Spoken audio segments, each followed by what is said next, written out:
Lawak ng ano nila. Asa na kaya si 69 mga kaidol? Lakad lang kami ng lakad. Hindi namin alam kung ano yung nakaabang sa amin. Hirap. Init. Parang ano.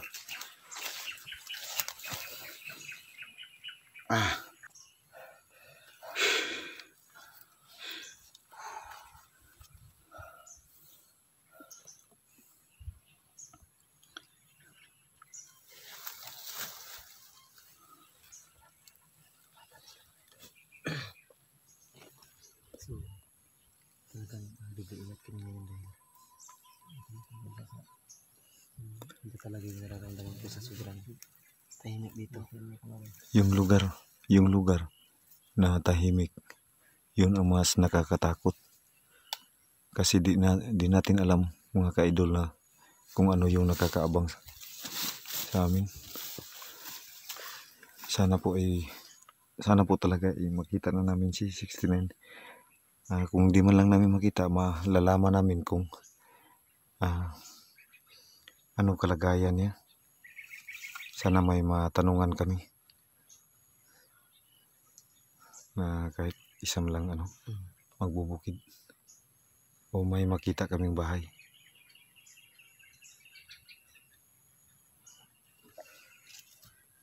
Tara. Kailangan ihi kasi meron yun.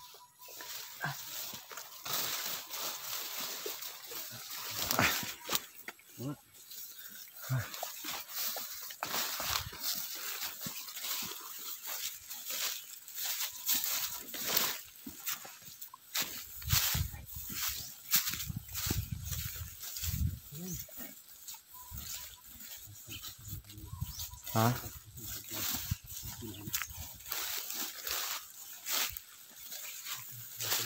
Ha?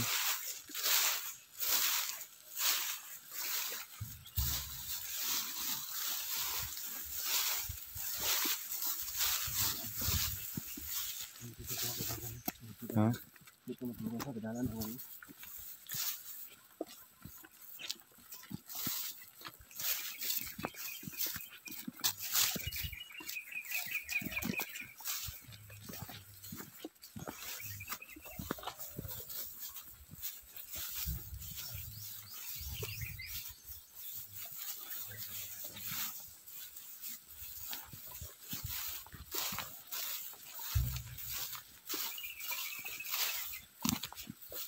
Ano yun?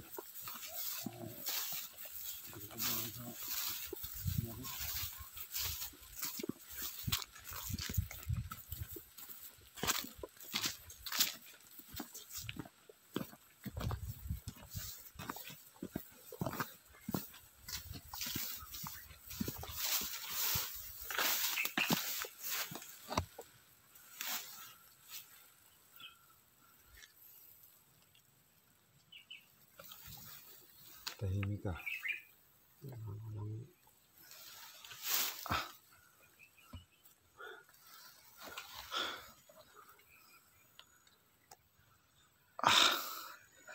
Sabi pagod na ba?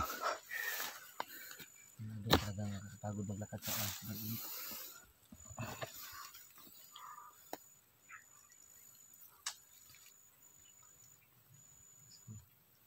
Ang layo nang narating natin. So, wala talaga tayong magawa dito tol pag meron yung nakitang bahay nga doon. So, Kailangan nating magtanong. kailangan Magbabaka sakali tayo. back up lang kung ano ang isa rin mo sulod ay kumbaga kung isa rin mo istorya sa baw niya pag okay na sulod ang duha. Kaya basig kuan ba rider ko ba? No? Isa lang ang mukuan. Musulod sa dito. Isa lang gid. Di ka mag kumpiyansa gid. So da kag masulod tang tuloan di. Wala na. Nana isa lang sa ating kita sa pagpangutan nato sa mga balay-balay ron.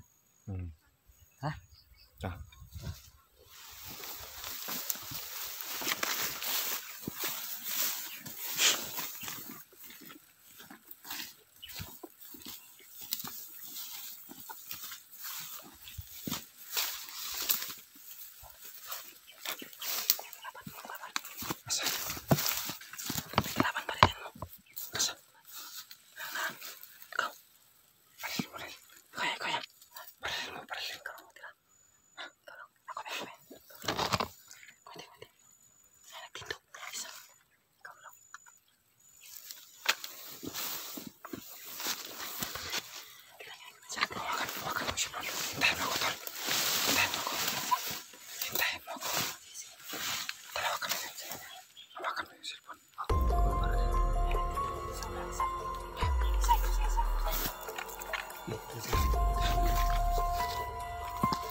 Fokus na to.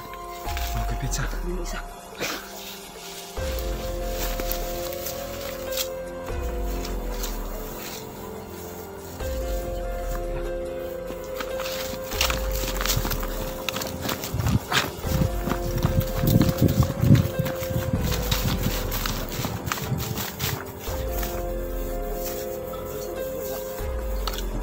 Patay na yun.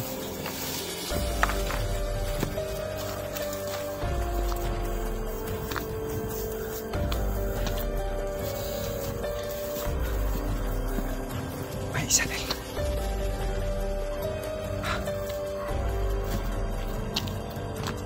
May bahay na rin. Del, may bahay na rin. Siguradong kampo na naman yan.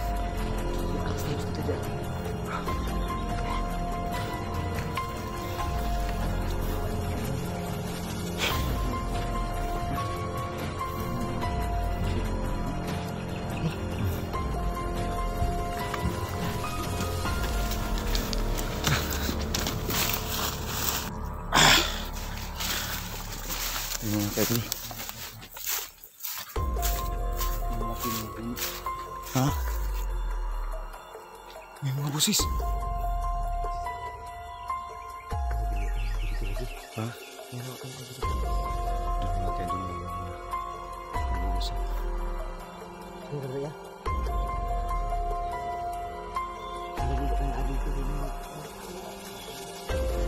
Makahanap tayo ng daan. Mas, makikita tayo. Oo. Kami.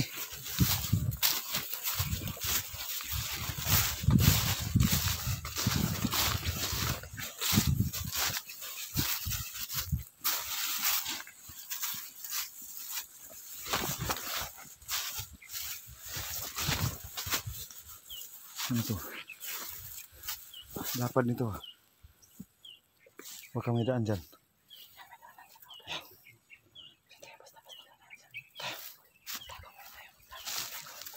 Paano mga tayo? Sana may hanap tayong bahay.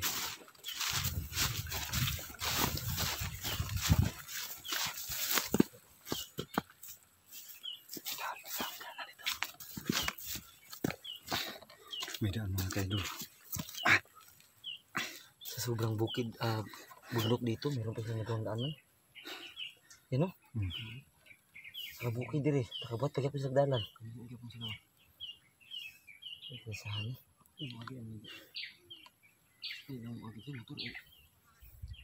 Saan ka na ako ni sakyanan motor?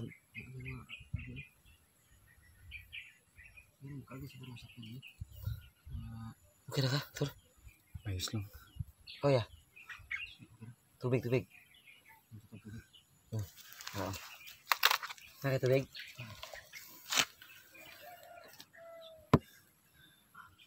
Ya. Ano tubig ya? Yun, uhaw na. Uhaw si Ramil.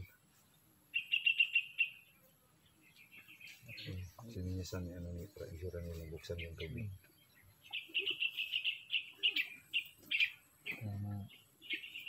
Tapi yung kanyang dugo na tumaas ba kasi sobrang uhon siya. Sabi ko, bilisan mo.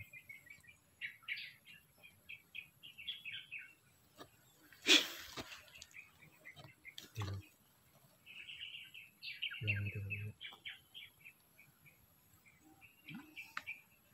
Ito yung mga ita. Mga ito. Yan na.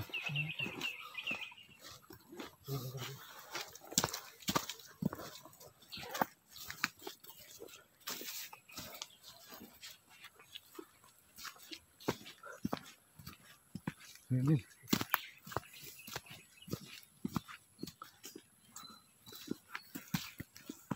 May sasakyan na.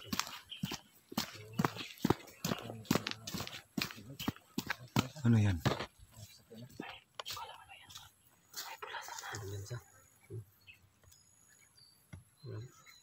Dulu kami. Kita tinggal sa kilid. Siguro rin.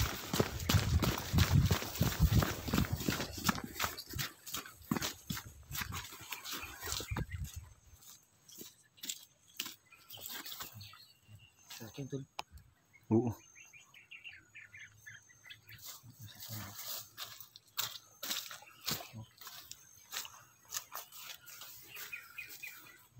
Ano ka rin? Nil.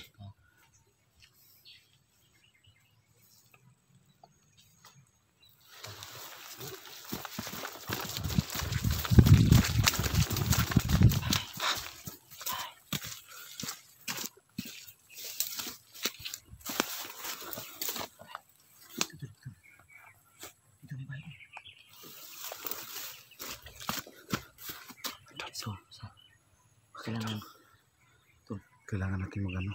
Tago mo natin yung camera natin. Oo. Bago tayo lumabas dyan para hindi nila malaman na may mga dala tayong baril at kanila baka matakot sila. Yung baril mo Nil, tago mo. Pati yung cellphone natin, kailangan natin i-off muna. Tago natin muna kasi baka matakot yung mga tao dyan. At video para handa na rin tayo pag may mga kalaban dyan. Wala tayong dalang camera, mas mabilis tayo makagalaw. Oo. Kira? Kaya mga idol, Tago mo na namin yung camera mga idol dahil gusto namin pumasok sa lugar na dyan mga idol para magtanong sa mga tao. Yun mga ka-idol ay papasok kami sa itong lugar na to. Parang susubukan na tayo sa buhay natin ito. So subukan namin magtanong. Pero itatago namin yung mga baril namin saka yung cellphone namin. I-off yun namin yung video para sa kaligtasan din namin, para sa seguridad. Para magtanong kami, hindi sila matatakot sa amin. Kaya yun po ang gagawin namin mga ka-idol.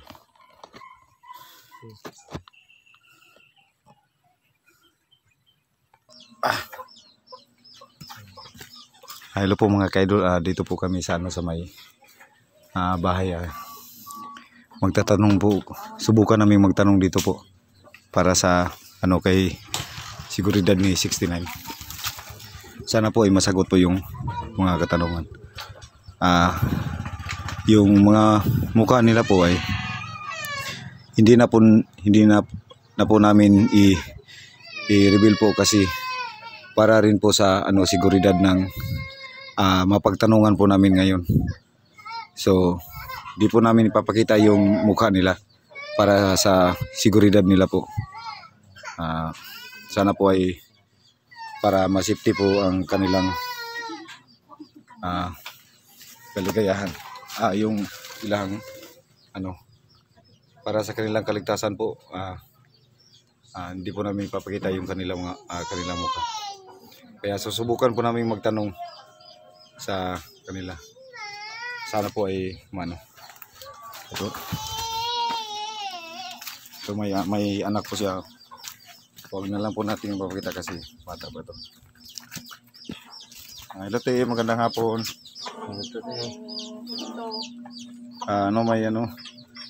Kunti lang po kaming katanungan natin. Ayan po, hindi po namin ipapakita yung mukha niya para sa seguridad ng kanyang pamilya. Sa may tuyo ninyo. Kaya tanongin betul. Wala ni agi diri nga kwante sa inyo diri nga taong tao rin. Lahi ni Agi taga Yun may bibili. May lahi kuntin ni tinda. Agi duha ka tao niya ang isa sa Maran. Siguro ano yun ba? Ako ante gamayon. Gamayon? Gamayon.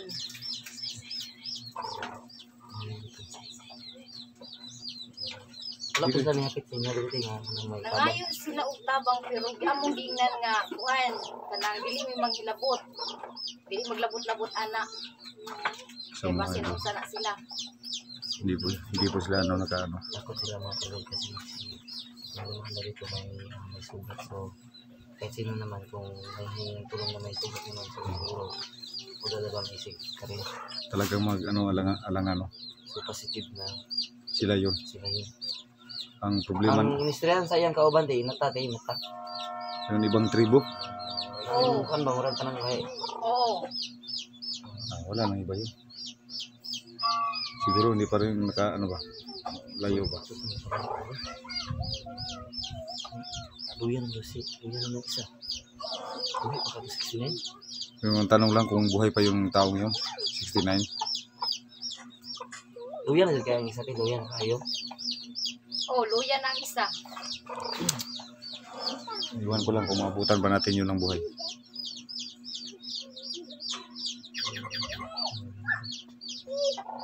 Siguro kung nakapunta tayo bukas dito, nakaabot tayo dito bukas. Hapon. Maabutan ba natin yun?